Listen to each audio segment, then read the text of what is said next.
Nobody cares about your business. My plan comes first before anything else. My daughter's birthday parties are the biggest priority.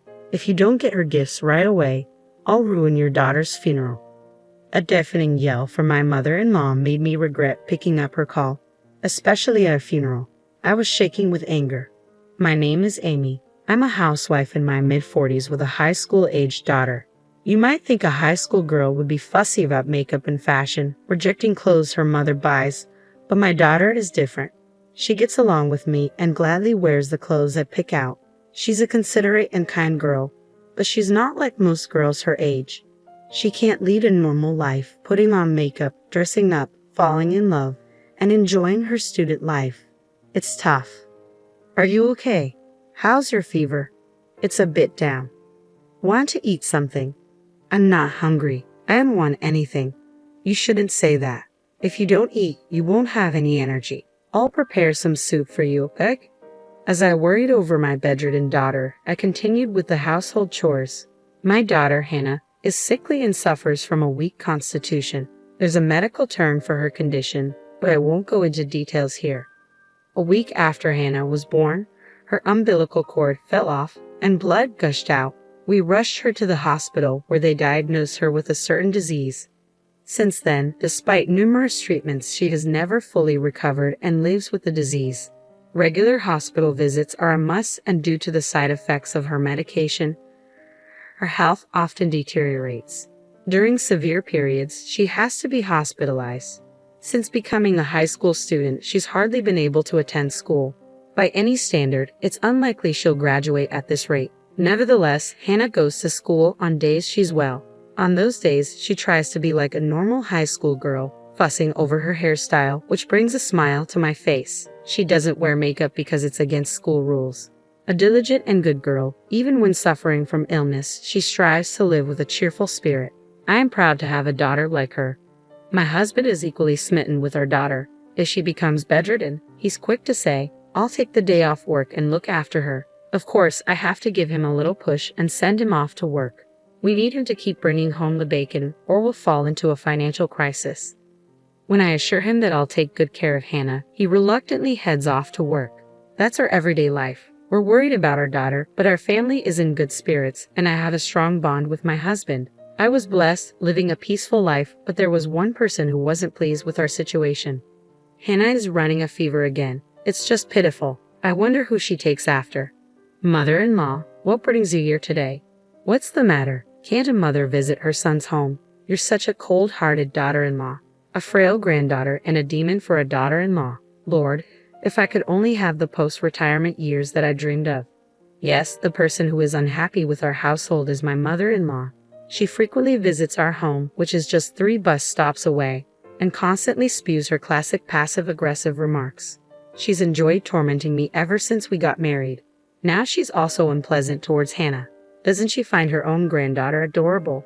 My son never ran a fever this frequently. Amy, isn't this something from your side of the family?" "Mother-in-law, as I've explained countless times, Hannah's illness isn't hereditary.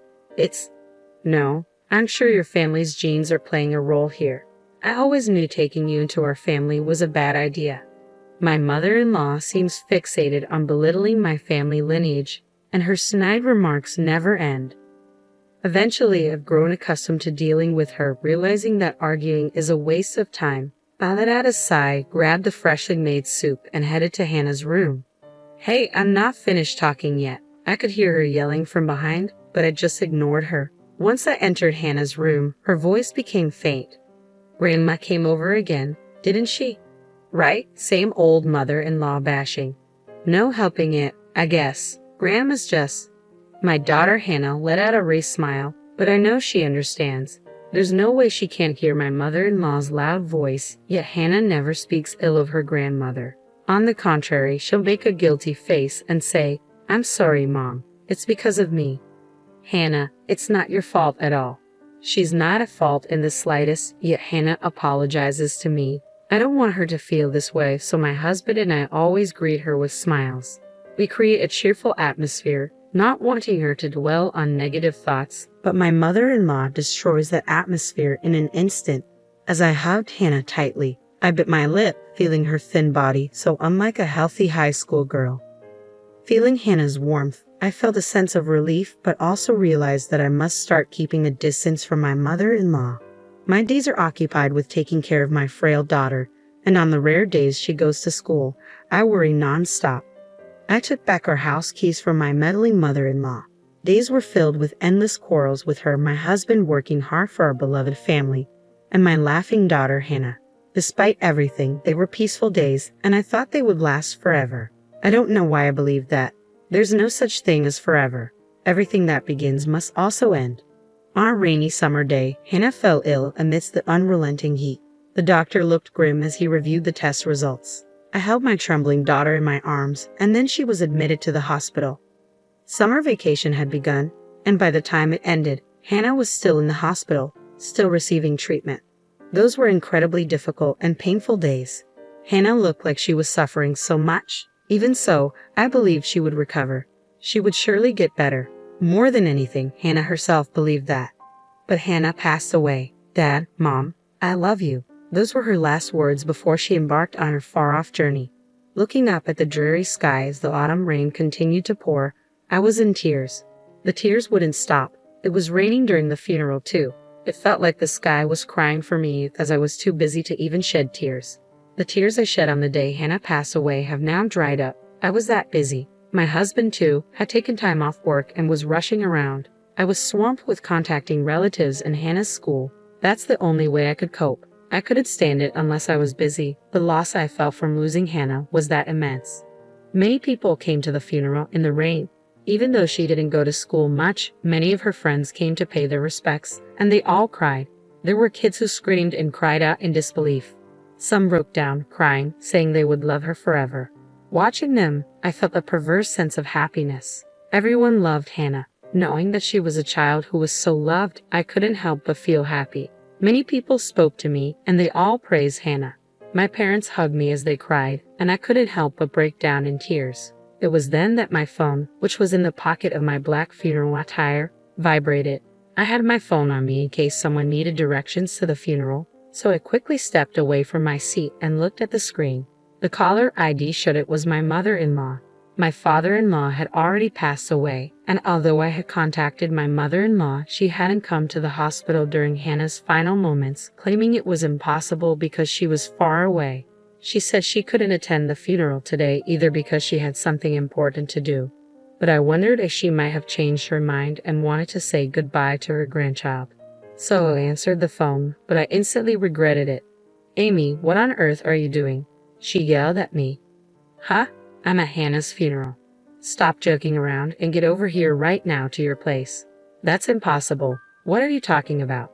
"Right back at you. I told you I had something important to do today, didn't I? Hurry back and help me out. I don't have anything more important than my daughter's funeral. Nobody cares about your business. My plan comes first before anything else." What on earth is she talking about? As a mother, my daughter's funeral is the most important thing right now, and it's wrong of my mother-in-law not to even care about her grandchild's funeral. My mother-in-law had been adamant about not going to the funeral, no matter what my husband said. "Why do I have to help you with your stuff? If it's more important than your granddaughter's funeral, why don't you handle it yourself? You're my daughter-in-law. You're supposed to help me." "I don't understand what you mean. I'm celebrating my super precious daughter's birthday. There's nothing more important than this in the world." "Excuse me." I couldn't help but take an extraordinarily long time to respond. "What did you just say?" "My daughter is coming home after such a long time, and coincidentally, it's her birthday too. We have to celebrate it grandly, don't we? Like I care. So, I need to thoroughly clean my house and prepare a huge feast. Come over here fast." "But as I said, I'm in the middle of a funeral right now. I don't care about that. My daughter is more important than my granddaughter. Also, bring a present with a budget of over $500. Hurry up. If you don't bring any gift right now, I'll ruin your funeral." Click. I hung up on her. I couldn't stand to listen any longer. If I had to hear any more from my mother-in-law, I felt like I'd march over there with a baseball bat. Just how selfish can she be? Prioritizing her daughter over her granddaughter at a time like this? I'm not saying they should be compared, but to say her daughter's birthday is more important than Hannah's funeral. She must be kidding. I told my husband, Mike, everything that had happened, and we decided to ignore her. Mike tried to contact Sandy, but either she was still on the plane or we just couldn't reach her. Pulling myself together and regaining my composure, I returned to shedding tears at my daughter's funeral. The day after the funeral, Sandy visited our place. She had read Mike's email and flew here right away. She thought it would be faster to come home than to try to get in touch while traveling from where she lives, but it took her a long time to get here. In the end, she didn't make it to the funeral. Bowing her head in apology after paying her respects at the altar, she shared various stories with us. Stories I had never heard before about my daughter and Sandy, whom we hardly ever got a chance to see. Listening to them, I found myself reminiscing about my daughter when she was little, and once again, I started to cry. In the end, my mother-in-law didn't even bother to come to pay her respects. My sister-in-law, Sandy, deeply bowed her head and apologized for this. "I'll do something about my mom," she said before leaving, but I wondered what she meant by that. A few days later, the reality that my daughter was gone still hadn't sunk in, and I found myself in her room, holding on to the memories she left behind. I gently stroked her study desk. The room, untouched since her death, was filled with so many memories of her. Just as I felt like I was about to cry again, the doorbell rang unexpectedly. Startled, I quickly wiped away my tears and looked at the monitor. To my surprise, it was my mother-in-law, the same woman who had injured both my husband and me with her inappropriate remarks on the day of the funeral. She hadn't come to pay her respects and hadn't shown up in the days since. What does she want now? I had no intention of opening the door, so I responded via the intercom. "What can I do for you, mother-in-law?" "Oh, Amy, please help me," she said. Her unexpected plea for help left me puzzled. I might end up joining my granddaughter if this keeps up. "Please help me," she exclaimed, saying something unthinkable. Wondering what was going on, I reluctantly opened the front door and my mother-in-law fell in. "What's going on?" "Help me, my daughter, my daughter." While I was trying to understand what she was saying, a figure suddenly came into view. Well, here you are, Mom," the figure said. It was Sandy. She had a smiling face, but it gave off a silent pressure. "She's here, huh? What? Seeing the pale face of my mother-in-law, who screamed at the sight of Sandy, I was completely stunned. What on earth is happening? "Oh, come on, don't say things like she's here. It's rude. See, Mom, it's your cute daughter, right?"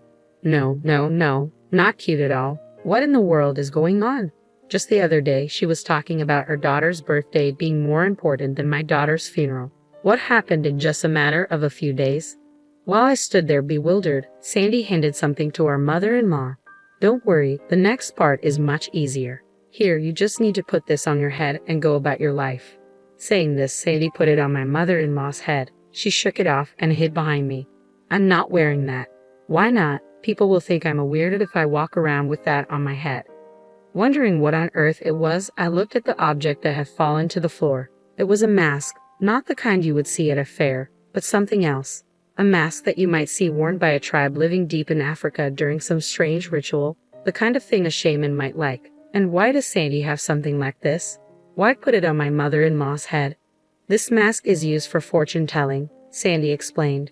"Where I live," Sandy explained in response to my question, "this mask has an interesting history. It's a great craft work that has been passed down since ancient times." I was stunned. "Well, yeah, it looks like it. So you're going to put this mask on top of my mother-in-law's head, not on her face?"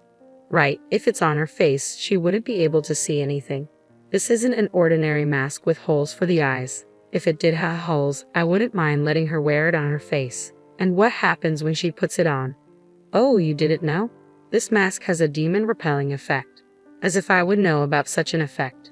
A demon repellent, exactly, no matter how hard you think about it. She's clearly possessed by a demon, right? Sandy pointed at my mother-in-law.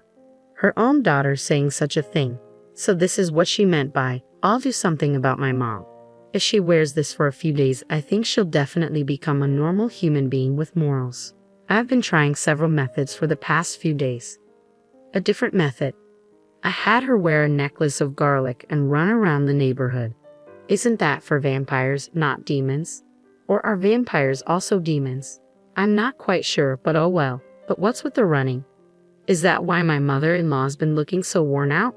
That must have smelled terrible. Garlic isn't that bad unless you cut it open. You know that's not really the point, but that's beside the point. The issue is that she wore that and spent a few days running. I really wish I could have seen that.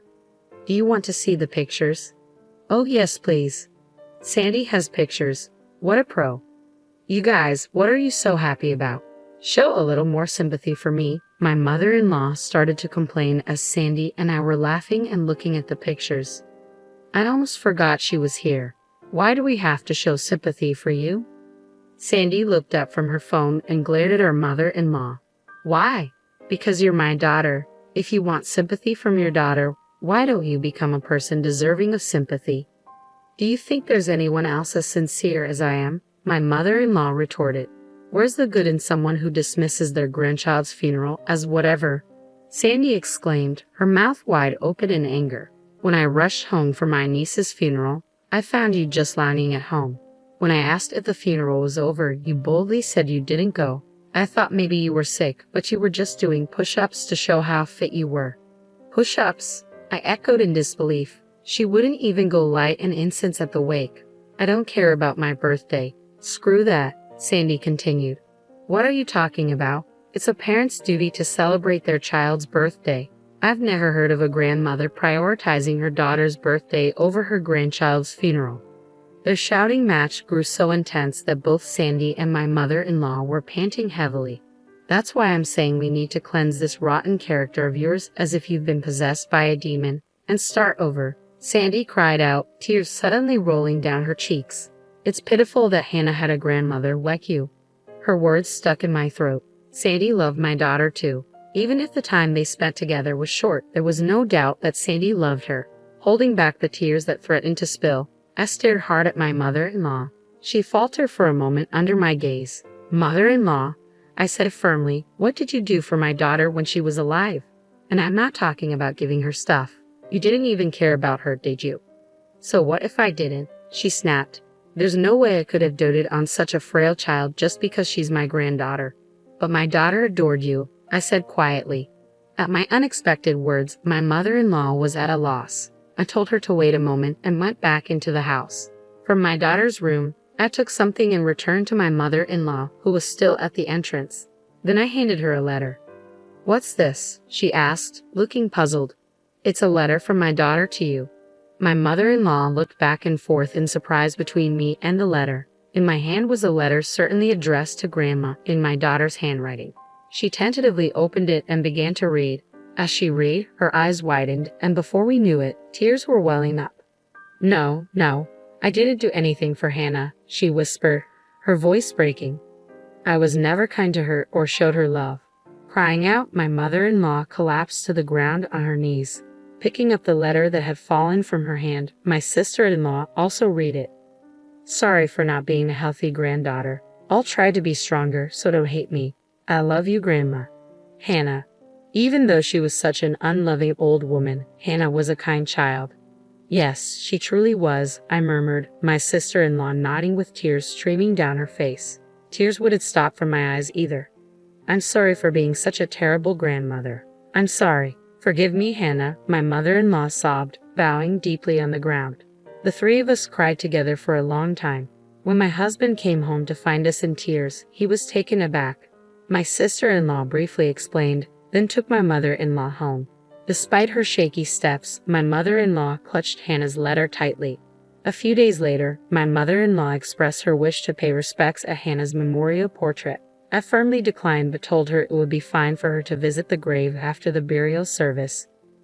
Once the mourning period concluded, over the phone she said quietly, I'm sorry. No matter how much she reflects and regrets, I can forgive her cold attitude toward Hannah while she was alive, and certainly not her behavior on the day of the funeral. I plan to continue being almost entirely estranged from her, and I think my mother-in-law has sensed that. The pushy and slay old woman she once was is nowhere to be seen anymore. My sister-in-law returned overseas, and my husband keeps contact with my mother-in-law to a bare minimum. My mother-in-law now leads a lonely life in her old age, having developed dementia. Luckily, we quickly found a retirement home for her, and now she lives there. Of course, I don't visit her, and my husband only goes when it's necessary. According to him, my mother-in-law keeps murmuring, I'm sorry, Hannah. Even hearing that, I feel nothing No matter how many years have passed, I can't forgive her, and I don't even want to.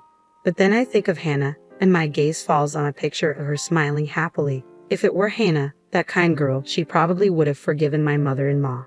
No, she probably never even held a grudge in the first place. She was such a kind child.